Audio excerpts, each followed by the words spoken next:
Yaoundé-Briqueterie dans le 2e arrondissement, dimanche 2 août 2020. Nous sommes rendus à la deuxième étape de la caravane de sensibilisation à la Covid-19 au Cameroun, co-organisée par la compagnie de téléphonie mobile Nextel et la Société pour le développement de l'élevage et du commerce Sodelco dans le cadre de la célébration de la Tabaski. La fête de la Tabaski, bien que ce soit une fête religieuse, c'est une fête pour tous les Camerounais. Autant on la célèbre en mangeant la viande tous ensemble, autant il y a des événements qui devraient marquer la circonstance. Donc Nextel a donc décidé d'accompagner les musulmans et tous les Camerounais dans la célébration de cette fête qui est très importante dans la religion musulmane. Au cours de cette journée sensationnelle et pleine d'enthousiasme, plusieurs activités ont été menées en faveur de l'édification des populations aux produits et services de l'entreprise, indéfectiblement aux côtés de ses consommateurs. Parmi elles, un jeu concours avec en prime pour les meilleurs participants des cartes de crédit. Les messages ont été axés premièrement sur l'appropriation des mesures barrières édictées et autres dispositions restrictives prises par le gouvernement afin d'éviter la propagation du coronavirus. Nous avons jugé utile et opportun pour cette Tabaski 2020 d'organiser une vaste caravane de sensibilisation avec Nextel Cameroun et les autres entreprises du groupe Baba. J'ai nommé ici la CTE, le Coq Rouge et bien d'autres partenaires au développement que compte le groupe Baba Amadou Dampollo. C'est à cet effet qui nous a instruits pour cette année d'œuvrer main dans la main à la suite des grands dons que nous avons donnés à l'État, n'est-ce pas, pour parler la lutte contre le Covid-19, de faire respecter les mesures barrières à travers la sensibilisation via les SMS, n'est-ce pas, le call center et bien d'autres, pour que la population, nul n'en ignore. Aujourd'hui, nous sommes à plus de 200 000 cache-nez distribués. Nextel Cameroun rassure à l'occasion ses abonnés de ce que tout est mis en œuvre par le top management pour perfectionner son réseau, soulignons-le, qui couvre le territoire camerounais à plus de 98%. Je voudrais rassurer les abonnés de Nextel Cameroun que nous avons tout mis en œuvre pour parfaire notre réseau. À ce jour, malgré les difficultés du Covid-19 et les difficultés qui font en sorte que nous avons du mal à importer certains nouveaux équipements, et nous faisons ce qui est à notre possibilité, n'est-ce pas, pour rendre ce réseau limpide et lucide. À ce jour, nous sommes à plus de 98% de la couverture réseau. On ne peut que s'en féliciter. Alors ça, c'est le message de fin pour que la population vive leur confinement, vive leur période dans les conditions idoines et sérénité.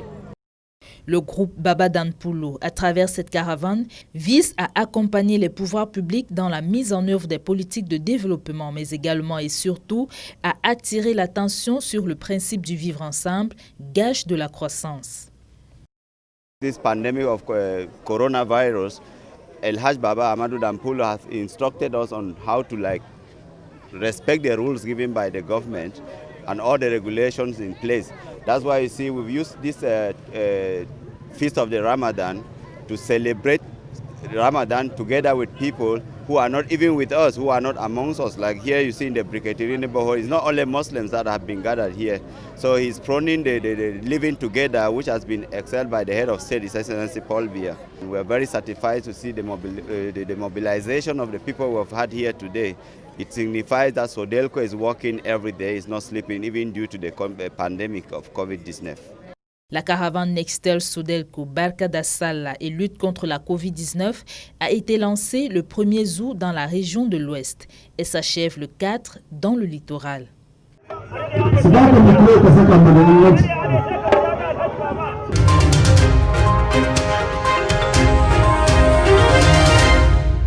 Lis au nom de ton Seigneur qui a créé. Tel est le premier verset du noble Coran, révélé à l'humanité. Dans l'optique de mettre en application ces recommandations, les jeunes musulmans de la ville de Konsamba ont organisé à l'occasion de la fête du sacrifice une cérémonie à compétition de lecture du Coran. En présence des enseignants, des élèves et de leurs parents, des autorités traditionnelles et religieuses, cet événement a fait le bonheur de plus d'une personne. Cérémonie de lecture, n'est-ce pas, du Coran qui prouve, n'est-ce pas, à suffisance la divulgation de la connaissance et de l'intelligence dans notre communauté. Nous pouvons être fiers, n'est-ce pas, de savoir que la relève est assurée. Je suis très heureux de savoir que ce que nous avons fait il y a 20 ans aujourd'hui est en train d'être perpétré. Quand on parle de relève, on parle de jeunes qui suivent les pas de leurs élites ou de leurs cadets. Pour le cas d'espèce, on enregistre 18 compétiteurs inscrits sur cette voie qui ont par la suite été récompensés. Après lesquelles récompenses, le temps a été donné au chef de la communauté à Ossa de cette localité pour dire ses impressions. Nous disons merci à tous les participants ici présents. De même, nous implorons les Très-Hauts de nous réunir dans l'au-delà, comme à cet instant présent. Après lui, c'est dans un esprit serein que l'imam de la mosquée centrale de Konsamba a exhorté les jeunes dans la recherche du savoir et sa mise en application.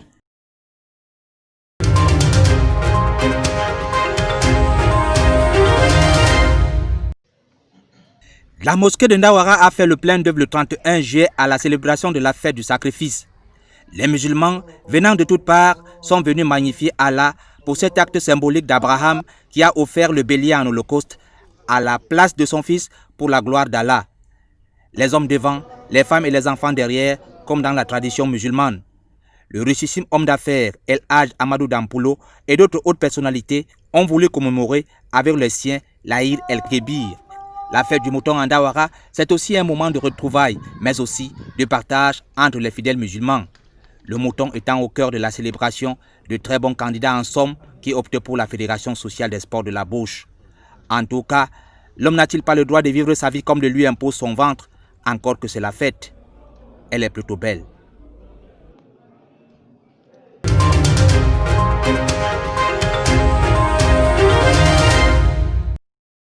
Le relâchement par les populations de certaines mesures barrières face à la Covid-19 accélère la propagation de cette pandémie dans la région de l'Adamawa.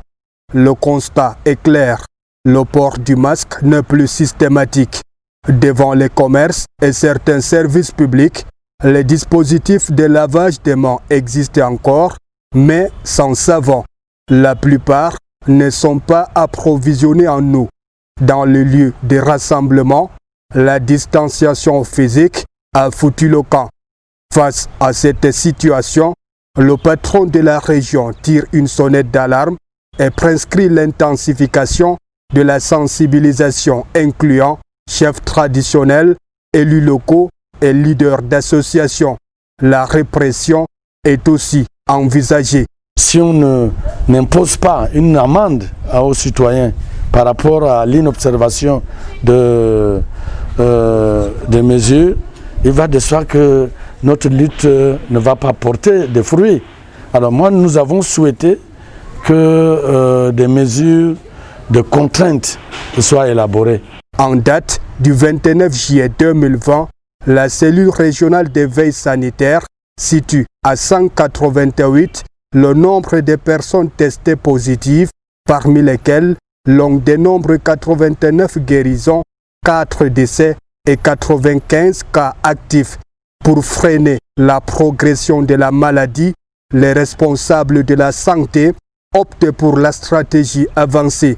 La méthode consiste à déployer les équipes mobiles pour un dépistage massif. Si quelqu'un est dépisté positif, nous avons les TDR en 15 millions de son résultat. Immédiatement, on lui remet son médicament et on lui fait le conseil d'aller se confiner à la maison et lui demandant d'amener tous ses contacts pour qu'il soit testé comme lui et traité comme lui immédiatement. Ça nous rapportera maintenant à lever la stigmatisation qui se cache derrière cette pandémie et deuxièmement de traquer plus de patients. En attendant l'ouverture du centre spécialisé du traitement de la Covid, le chef-lieu de la région de l'Adamawa dispose de 4 centres de dépistage ouverts, 2 à l'hôpital régional de Ngaoundéré, 1 à l'hôpital protestant et le dernier au centre médical d'arrondissement de Dang.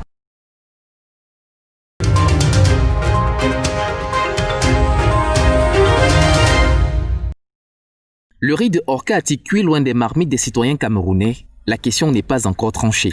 Au moins, elle a mis en appétit la curiosité de l'honorable Ninthieu. Loin de l'interrogation, l'élu affirme pour le fustiger une gestion calamiteuse du fonds de solidarité, teintée selon lui de détournement, de surfacturation et de corruption. L'audit demandé par le Premier ministre John Gouté va s'inscrire dans une logique de transparence. Le premier à s'exécuter, Manaouda Malachi, ministre de la Santé. Le docteur va essayer de soigner son image lors d'un point de presse tenu le 28 juillet 2020. La thérapie se fait alors à l'aide de chiffres. D'abord, celui du montant total des espèces trébuchantes enregistrées dans les caisses du Fonds de riposte anti-Covid. 20 milliards de francs CFA, a dit Manaouda. Le membre du gouvernement va plus loin. La liste des donateurs et des montants remis suite à l'appel à la solidarité citoyenne est rendue publique. Enfin et dans le détail, les dépenses faites touchant notamment la rénovation des hôpitaux, leur équipement, l'aménagement de centres spécialisés d'accueil des patients et la prise en charge de ceux-ci. La sortie a le mérite d'être claire et lave la blouse du docteur. Du moins pour l'heure, car la crise reste d'actualité. Des aides nationales et internationales ne tarissent pas. Maintenant qu'on se sait observer, pour ne pas dire épier, s'interdira-t-on les secrets et prendra-t-on enfin le vaccin qui inocule l'intégrité? La réponse reste aussi attendue que les adieux définitifs du Covid-19.